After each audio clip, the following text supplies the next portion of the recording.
what I stepped in. I didn't even notice at first.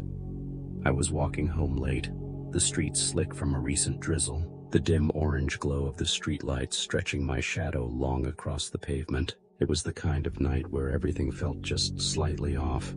The air too still, the houses too quiet, the usual distant hum of traffic swallowed by something heavier than silence. I was halfway up my driveway when I felt it. A soft, wet squish beneath my shoe. I groaned, already knowing what it was before I even looked. Cat shit. Some stray must have left it right in my path, and now it was smeared across the treads of my sneaker. I muttered a curse, hopping onto the edge of my porch, scraping my foot against the curb, but the stuff was thick, clinging. The smell hit me then, sharp and rancid, but there was something else beneath it, something worse. A faint metallic tang, almost like blood. My stomach turned and I gagged, rushing inside to scrape it off. The second I stepped into my house, though, a wave of nausea slammed into me so hard I had to grip the door frame to stay upright. The smell wasn't just sticking to my shoe. It was in my nose, in my throat, like it had crawled inside me. I kicked off my sneaker, nearly losing my balance, and stumbled to the kitchen sink, splashing cold water on my face, trying to steady my breathing. My hands were shaking, my skin clammy. It was just cat shit, just filth. But my body was reacting like I'd stepped in something else, something toxic. I turned back to my shoe, dreading the cleanup. But then I saw it. The smear on the sole wasn't brown. It wasn't even close. It was deep, dark red, nearly black in the dim kitchen light. My chest tightened. It wasn't shit. It was blood. Thick, clotted, something almost fibrous in it. My stomach lurched, my mind racing to make sense of it. Had I stepped in a dead animal? Had something bled out in the street? I swallowed hard, my tongue dry, and grabbed some paper towels, hesitating before touching the stuff. The moment I pressed down, I felt something shift beneath the paper, something soft, something that moved.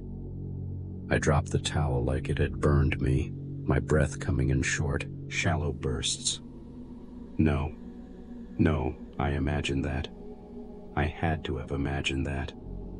I forced myself to look again. The smear on the paper towel glistened, thick and dark, and in the center of it, barely visible against the red-black sludge, something tiny squirmed. A thread-thin movement, something wriggling, like a nerve ending spasming under a microscope. My stomach heaved, and I bolted to the sink, dry heaving, my vision blurred at the edges. My heartbeat pounded in my ears. I staggered back, staring at the towel, at my shoe, at the sickly glistening streak leading from the doorway where I had stepped inside. I had to get rid of it. I grabbed my shoe, my fingers slick against the wetness, and ran outside, hurling it into the bushes. I kicked the paper towel onto the porch, heart hammering, bile rising in my throat. The air felt thick, wrong, pressing against my skin like it was trying to seep in. I turned to go back inside, then stopped. There, at the edge of my driveway, just barely visible in the dim streetlight, something sat on the pavement. A cat. Or at least, it should have been a cat. But it was wrong. Its body was too long, stretched thin, its fur matted and clumped like it had been soaked in something thick and dark. Its eyes were too large, round and reflective, locked onto me without blinking. And its mouth was slightly open, lips twitching, like it was trying to form words it didn't have the shape for. My skin crawled. I took a step back, and as I did, the cat lifted one bony leg and slowly, deliberately, stepped forward. The air felt tight, squeezing the breath from my lungs. Another step. Its movements were jerky, wrong, like it was being operated by strings that didn't quite work. I stumbled inside, slamming the door, locking it with shaking hands. I backed away, forcing deep breaths. telling myself it was just a sick animal, just a trick of the light. But then the scratching started. Slow, rhythmic, deliberate. Right outside my door. I clamped my hands over my mouth, heart pounding so loud I swore it would hear me. Then, just as suddenly as it had started, the scratching stopped. Silence stretched on, thick and suffocating. I inched toward the peephole, my body stiff with terror, and forced myself to look. Nothing. The porch was empty. The street was empty. My shoe was gone. The only sign that anything had ever been there was the faint, wet smear leading from the sidewalk to my doorstep. I hardly slept that night. The smell lingered in my nostrils, no matter how many times I washed my hands, no matter how many candles I lit. And when I finally drifted off, my dreams were filled with the sound of soft, wet movements, of things shifting in the dark.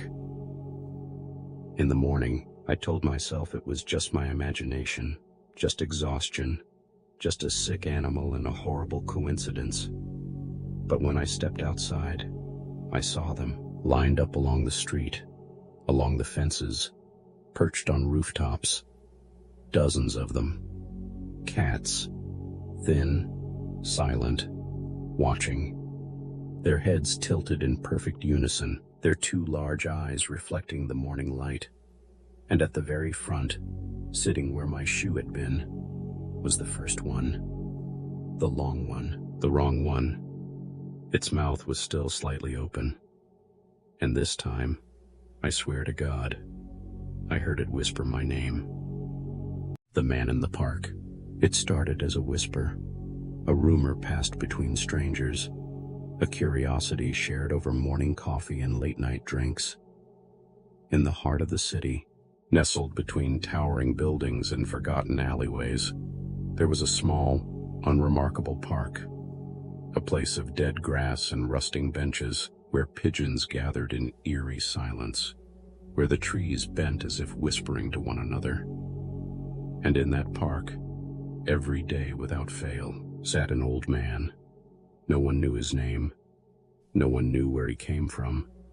He simply existed, a fixture of the park, always sitting on the same weathered bench, his wrinkled hands folded neatly in his lap, his milky eyes watching the world with a knowing, unblinking gaze. He spoke only when spoken to, but those who did found themselves changed forever. It was a journalist who first brought attention to him, writing a throwaway piece about the prophet of Whitmore Park. She had approached him on a whim, a casual encounter meant to fill an empty column. But what he told her, what he whispered in that slow, measured voice, sent her reeling. "You will receive a call in 3 days," he said, his voice like dry leaves rustling in the wind. "It will change everything you know about your family." She had laughed it off, shaken by his intensity, but ultimately dismissing it as the ramblings of a lonely old man. 3 days later, the call came. A distant uncle, long thought dead, had left behind letters revealing secrets about her parents, about betrayals and sins buried beneath decades of silence. The story spread. People flocked to the park, desperate for his wisdom. Businessmen seeking success, lovers questioning devotion, mothers worried for their children. He never turned anyone away. He never asked for anything in return. And his words were always right. Always. A man who had lost his job was told to wait by his phone at precisely 7:42 a.m. the following Monday. A woman uncertain of her engagement was told to watch her fiancé's reflection in the mirror that night. A student struggling with indecision was told to take the train to the city and sit in the third seat from the left. Every prediction came true. Every piece of advice carried an eerie weight, a precision that defied logic. He became a sensation. Social media accounts dedicated to him popped up overnight. Videos of his quiet murmurs went viral. Celebrities came, news crews, skeptics who left believers. He was never wrong. And then, just as the crowd swelled, the story started. The cost, No one thought to question why his advice always came to pass, why the universe seemed to bend to his words, until the woman who found her missing child only for her husband to drown the same night, until the man who won the lottery and lost his brother in a freak accident hours later, until the girl who was saved from an oncoming car only to slip in the shower that evening and crack her skull on the edge of the bathtub. The advice was never free. It came with something unseen, something lurking just beyond understanding. A shift in fate, a balance demanding to be kept. Those who tried to ignore the advice suffered too, sometimes worse. A man who was told not to board a flight dismissed the old man's words, only for the plane to land safely while his apartment burned down in an electrical fire. A woman told not to answer a knock at her door did so anyway, finding no one there. But the next morning, her neighbor was found dead, strangled in his sleep. Every action, every choice, a ripple in something vast and unseen. And still, they came, drawn like moths to the promise of knowledge, heedless of the cost. The man never changed. He never aged, never missed a single day. He sat, hands folded, blind eyes staring through the shifting faces of the desperate and the doomed. And then, one day, a child approached him. A small boy, no older than 7, clutching his mother's hand, his eyes wide with the innocent wonder of someone too young to understand the weight of his question. "What happens to you?" the boy asked. "When will you stop?" The park fell silent. The air grew thick, heavy, charged with something unspoken. For the first time, the old man hesitated. His hands, always so still, trembled. He turned his head slowly, as if hearing something beyond the realm of human ears, something distant, something inevitable. And then he spoke. "Soon." The word sent a shudder through the crowd. It was the only prophecy he ever gave about himself, and for the first time, people felt fear. The next day, the bench was empty. The park was eerily silent. No one had seen him leave. There were no signs he had ever been there at all. But those who had spoken to him before, those who had received their whispered fates, felt a terrible certainty settle in their bones. His last words were not a warning. They were a promise that something else was coming, and it was coming soon.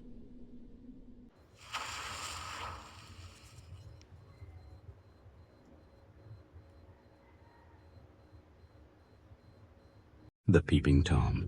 It started with small things, little glimpses that I convinced myself were nothing. A shadow shifting where it shouldn't, a brief flicker of movement just outside my window, that fleeting electric feeling that someone was watching. It was easy to dismiss at first. I live alone, work late, and the mind plays tricks when you're tired. But the feeling didn't go away. If anything, it got worse. The first time I was sure of it, I was brushing my teeth before bed. My bathroom window faces the backyard, nothing but a dark stretch of grass leading to the tree line. The glass was slightly fogged from the shower, but as I bent down to spit, I caught it. Something outside just past the trees. A shape. A man. Standing perfectly still. I froze, toothbrush clutched in my hand, heart hammering. He wasn't moving, wasn't shifting weight from foot to foot, wasn't even swaying with the breeze. Just standing there, rigid, watching. I wiped my hand across the glass, clearing the fog, but by the time my vision was clear, he was gone. I barely slept that night, every creak of the house setting my nerves on edge. By morning, I convinced myself I had imagined it. But then it happened again, and again, sometimes in different places, the backyard, the side of the house, once at the end of my driveway, but always the same. Standing, watching, never too close, never approaching, just there. I started locking my doors obsessively, checking the windows multiple times before bed. I even bought blackout curtains to block the view, but it didn't help. The feeling remained. One night I stayed late at work, trying to shake off the unease that had settled over me like a second skin. I told myself I was being paranoid, letting stress get to me, but when I finally got home, my stomach dropped. The porch light was off. I never leave the porch light off. I fumbled for my keys, skin prickling, every hair on my body standing on end. As I pushed open the door, the silence inside felt wrong, heavy. I told myself to breathe, to be rational, to check the light switch. But as I reached for it, my foot brushed something on the floor. Something small, cold, metallic. I looked down, my porch light bulb. It had been unscrewed and left neatly on the floor just inside the door. My blood turned to ice. Someone had been inside. I slammed the door, locking it with shaking fingers, my breath coming in short, shallow gasps. My mind raced. I checked the house, every room, every closet, under the bed, inside the shower. Nothing. No sign of forced entry, no muddy footprints. Just that silent, waiting darkness pressing in around me. I barely slept, the paranoia gnawing at me like a disease. I started keeping a knife by my bed. A week passed. No sign of him. I started to believe maybe it was over. Maybe whoever he was, he had gotten bored and moved on. And then I got the photos. They arrived in a plain envelope, slipped under my front door in the middle of the night. No address, no note, just a stack of Polaroids. My hands trembled as I flipped through them. The first few were of my house. My front door, my living room window, my bedroom window. My stomach turned to lead. Then I saw the others. Photos of me, sleeping. The angles changed, each one closer, clearer. One was taken from outside the house, through my bedroom window.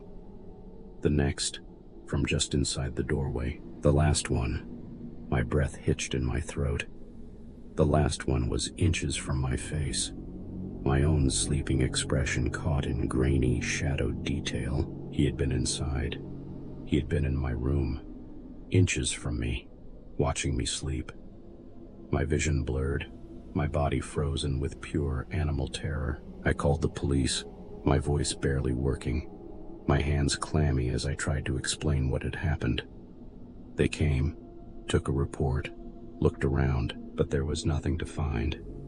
No fingerprints, no signs of forced entry. They told me to be careful, to lock my doors, to call if I saw anything suspicious. I wanted to scream. He had been inside. I changed my locks, installed cameras, even bought a gun. I didn't sleep. Days passed, then a week. The cameras caught nothing. The feeling remained. One night as I lay in bed, exhausted but unable to drift off, I heard it. The softest creak of a floorboard. Inside the house. My heart seized. I reached for the knife under my pillow, every muscle tensed, my breath frozen in my throat. Silence. Then, ever so slowly, the sound of breathing, deep, deliberate, just beyond my bedroom door. I didn't move, didn't breathe. The doorknob turned, the lock held. A long, excruciating pause, then the quiet click of retreating footsteps. I didn't move for hours. When the sun finally rose, I found my front door unlocked. The police didn't believe me. No signs of forced entry, no evidence. Just my word and my fear. I didn't stay another night. I packed a bag and left, checking into a hotel, shaking, unable to think. I planned to leave town, to sell the house, to never set foot in it again. But as I sat in that stale hotel room, trying to calm my fraying nerves, I turned on the TV for noise, for anything to drown out the silence. The local news was on. A woman was being interviewed, sobbing, barely able to speak. I turned up the volume, my blood turning to ice as I heard her words. Her sister had gone missing the night before. No sign of struggle, no forced entry. Just gone. The reporter mentioned the woman's address. My old street, 3 houses down from mine. I sat there, the air sucked from my lungs, the walls closing in, and then my phone buzzed. A text from an unknown number. No words, just a photo, a grainy Polaroid, of my hotel room door, taken from the hallway.